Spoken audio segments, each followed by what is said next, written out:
Imagine this. You are part of an ancient tribe. Another tribe raids your hunting grounds, steals your food, mocks your warriors. What do? You strike back hard. Not necessarily because it's smart, but because not retaliating could mark you as weak. Now, fast forward thousands of years, today's nations don't hurl spears. They hurl tariffs, retaliation tariffs, trade sanctions, economic body blows.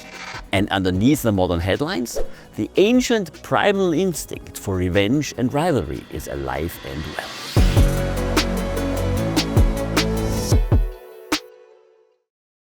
Welcome back to the Mammoth in the Room, where we explore leadership lessons that stand the test of time. I'm Nicholas Bocconi, CEO of Mammoth Leadership Sciences. And you are tuning into part 2 of our special 3-part miniseries, Tariffs and Tribalism, Hidden Forces Behind Global Economic Slowdowns. You definitely want to stick with me until the end, because today we're diving into why leaders escalate conflicts that nobody wins, and how you can lead smarter when the fires of retaliation rage around you. All right, let's get started and ask why retaliation feels so right and goes so wrong. Evolution wired humans for reciprocity, and not just the friendly kind. In the ancestral world, when someone cheated or attacked you, swift retaliation sent a clear message. Don't mess with us. It wasn't about logic, it was about survival. Robert Trivers, in his groundbreaking work on reciprocal altruism, 1971, and again we have the literature in the show notes, showed that the ability to reward cooperation and punish betrayal was crucial to the evolution of human society. Punishing cheaters, even at a cost to ourselves, helped protect the group. And this deep programming still drives leadership decisions today. The problem? In a global economy, revenge often costs more than it saves. But under stress, leaders and the groups they lead can get hijacked by the primal urge to get even if it drags everyone down. Stick with me, because in a moment we'll look at 2 explosive examples where retaliation instincts hijacked smart strategy and backfired spectacularly. Look, trade wars most of the time become a vicious cycle. Tariffs often start small, protect our farmers, punish unfair practices, send a message. But then retaliation begins. Each side raises the stakes. Each side digs in, and each side fears looking weak more than they fear losing money. And suddenly, what started as a tactical move spirals into an emotional arms race. Because backing down feels like losing status. And evolution taught us, lose status, lose power, lose everything. Leaders must recognize when strategy quietly gives way to status anxiety and know how to stop the spiral.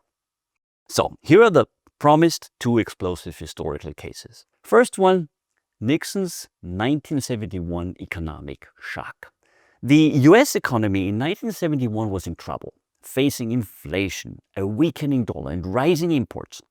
President Richard Nixon took drastic action. Suspended the dollar's convertibility to gold, abandoning the Bretton Woods system, imposed a 10% tariff surcharge on imports, froze wages and prices domestically. The import surcharge was classic retaliation. You hurt our economy, we'll hit your exports. The goal? Forced trading partners like Japan and Germany to realign currency values. The result? Furious allies. Trade tensions exploding. Emergency summits to prevent a global economic slowdown. Although Nixon's team did extract some concessions, the damage to US credibility lingered for decades. Why? Because the action signaled, we'll break the rules if it suits us. And nothing triggers more counter-retaliation than a perceived betrayal of trust. Lesson? Quick revenge might win a battle, but it loses a war for trust. And then case number 2, the chicken war tariffs. Here's one you might not expect. In the early 1960s, European nations worried about cheap American chicken flooding their markets. They slapped tariffs on US poultry. And the US Oh, they retaliated hard. In 1964, President Lyndon Johnson imposed a 25% tariff on imported light trucks, targeting German automakers like Volkswagen, who dominated the US small truck market. This chicken tax was retaliation pure and simple. You tax our chicken, we'll tax your trucks. But here's the kicker. The chicken dispute faded. The light truck tariff never went away. It still exists today, over 60 years later. That one act of retaliation reshaped the global auto industry. It protected US truck makers from foreign competition. It raised prices for American consumers. It distorted innovation and trade for generations.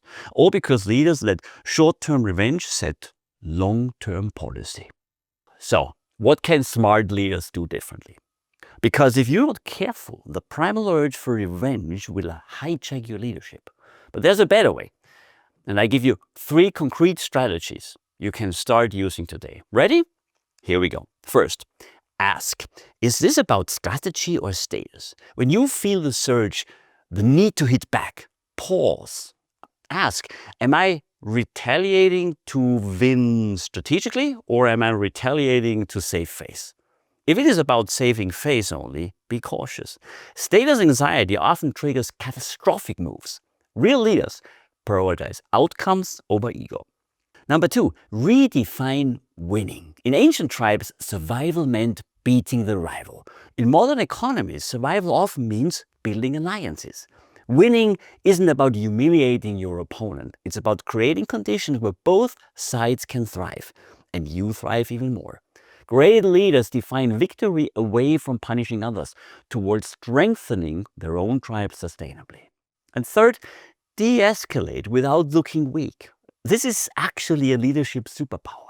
Strong leaders know how to lower the temperature without losing respect. They offer private deals, symbolic wins for the other side, face-saving exits. Just like great negotiators in history, they allow opponents to walk away with dignity, even when they've lost. In evolutionary terms, this taps into the deeper instinct of reciprocity over annihilation and builds future allies instead of endless enemies. All right, let's bring this home. How do we raise above the urge to strike back? Look, the instinct to retaliate is powerful. It feels righteous, it feels strong. But often it's a trap. Retaliation can escalate conflict, destroy trust, lock you into bad positions for decades. Smart leadership today demands something better. Recognize status anxiety when it whispers in your ear.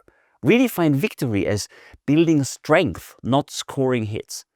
And de-escalate strategically, not emotionally. Because in today's interconnected world, the true winners aren't the ones who swing first or hit hardest. They're the ones who stay calm, stay focused, and lead wisely through the storm. All right, this was it for today. If you found this episode valuable, subscribe, rate, and share it with anyone who's passionate about leadership. And don't miss next time's grand finale of this mini-series. We'll explore how the best leaders stop fighting altogether and start building powerful alliances instead. And lastly, if you're interested in more, you can order my book. It has the same title as this podcast, The Mammoth in the Room. It offers a practical roadmap how great leaders and their teams embrace evolutionary truths for outstanding business results. And it does it in 3 sections, on people, on strategy, and on implementation.